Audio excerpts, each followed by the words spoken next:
ग्वालियर में एक बड़ा कॉलेज घोटाला सामने आया है, जहां पर 9 साल से एक कॉलेज केवल कागजों पर चल रहा है।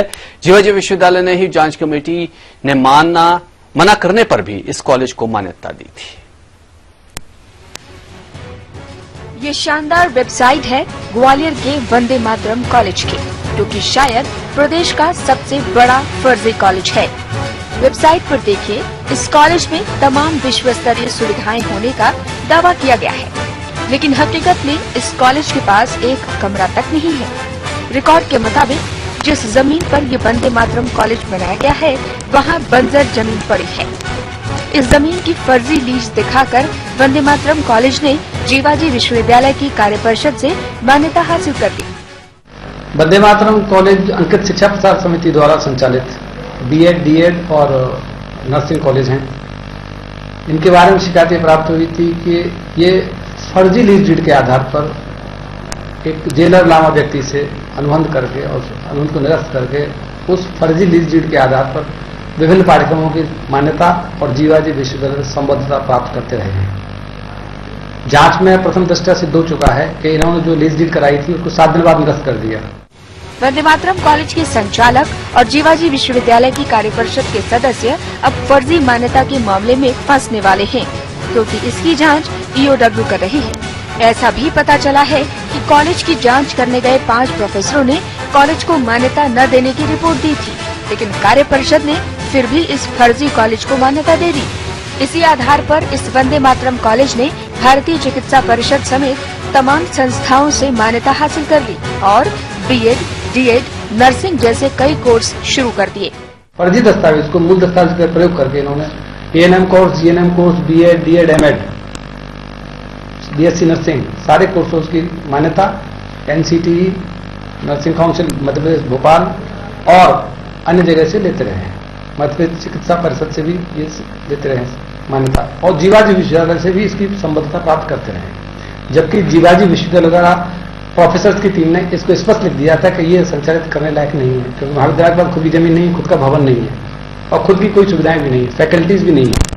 जीवाजी विश्वविद्यालय की कार्यपरिषद के सदस्यों ने मिलीभगत से इस फर्जी कॉलेज को मान्यता दे दी, लेकिन अब बचने के लिए विश्वविद्यालय प्रशासन जांच का तर्क दे रहा है। टीम में करीब 5, कम से कम 4 या 5 मेंबर होते हैं, तो ऐसा तो नहीं है कि कोई 5 के 5 जो है ये कहते हैं कि नहीं, कोई दरअसल में नहीं है। तो निश्चित रूप से रही होगी, लेकिन हो सकता है कि बाद में कॉलेज बंद हो गया हो।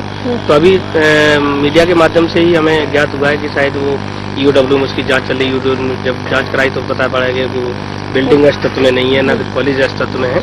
तो हम भी जो है माननीय कुलपति महोदय के संज्ञान में प्रकरण आ चुका है, तो हम भी एक जांच कमेटी बना देते हैं। मामले की जांच कर रहे ईओडब्ल्यू के अधिकारियों ने जीवाजी विश्वविद्यालय और आदिम जाति कल्याण विभाग को दोषी माना है और इनके खिलाफ कार्रवाई करने के लिए अपनी रिपोर्ट भोपाल भेज दी है।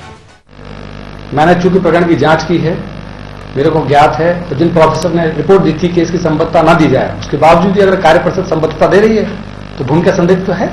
ईओडब्ल्यू अब वंदे मातरम कॉलेज के संचालकों की तलाश में है, लेकिन अभी तक उनकी तरफ से कोई भी अपना पक्ष रखने नहीं आया है। आएगा भी कहां से? न तो ये कॉलेज है, न इसमें कोई फैकल्टी और न ही कोई स्टाफ। समय के लिए ग्वालियर से अनुपमा सिंह।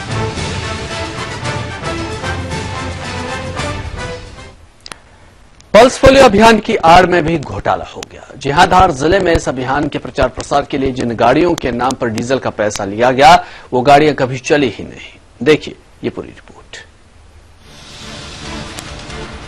ये सुनील सावंत हैं। आरटीआई के जरिए इन्हें सूचना मिली है कि धार जिले में पल्स पोलियो अभियान के प्रचार प्रसार के लिए गाड़ियों के फर्जी बिल लगाए गए।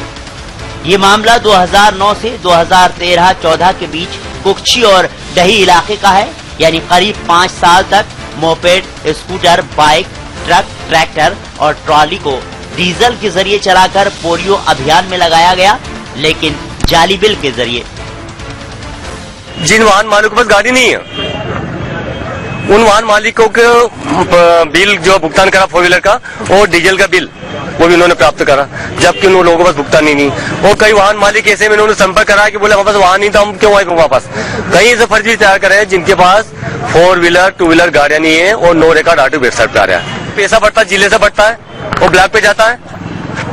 वो ब्लॉक और जिले के अधिकारी मिले हुए हैं। सुनील सावंत ने इस घोटाले को साप्ताहिक बाजार वाले दिन स्लाइड शो के जरिए लोगों को समझाया। उन गाड़ियों के नंबर, ट्रैवल मालिक का नाम, सब कुछ इसमें है, जिसके बाद गाड़ी मालिकों को सच का पता चला। सावंत जी आए थे और उन्होंने कहा कि आपकी गाड़ी का अपने क्या बाइक क्या डीजल चलाई थी। मैंने मेरी गाड़ी कभी गई नहीं कुक्षी, तो मैं क्या डीजल चलाऊंगा। ये आपकी बिल है, गाड़ी नंबर, नाम पता था। आप कभी कुक्षी तरफ गए थे क्या? कभी नहीं गए कुक्षी तरफ। वहाँ के अधिकारियों से आपका संपर्क है? कुछ भी नहीं। फिर उन्होंने बिल कैसे लगा दी? अब देख लो, भैया ने बताया जब हमको मालूम पड़ा। तो इसके पहले आपको कोई वहाँ से कुछ नहीं हो, काम काज कर रहे थे हमको क्या मालूम उसके बाद। सुनील सावंत ने इससे पहले भी 2007 से 2010 तक के बिल के आधार पर लाखों के भ्रष्टाचार का खुलासा किया था, लेकिन किसी को कुछ सजा नहीं मिली। सावंत कहते हैं अगर इस बार भी कोई एक्शन नहीं हुआ तो वो अदालत जाएंगे। मौके की नजाकत भांपकर इस बार स्वास्थ्य विभाग से कार्रवाई की सिफारिश आ गई है।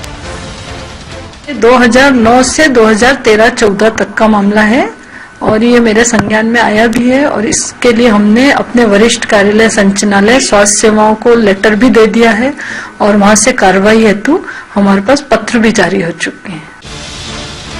2 बूंद जिंदगी की इस जुमले ने भारत को पोलियो मुक्त बनाने में बड़ी भूमिका अदा की है, लेकिन इसके बहाने अधिकारी कर्मचारी अपनी जेब भी मोटी कर सकते हैं। ये शर्मनाक है।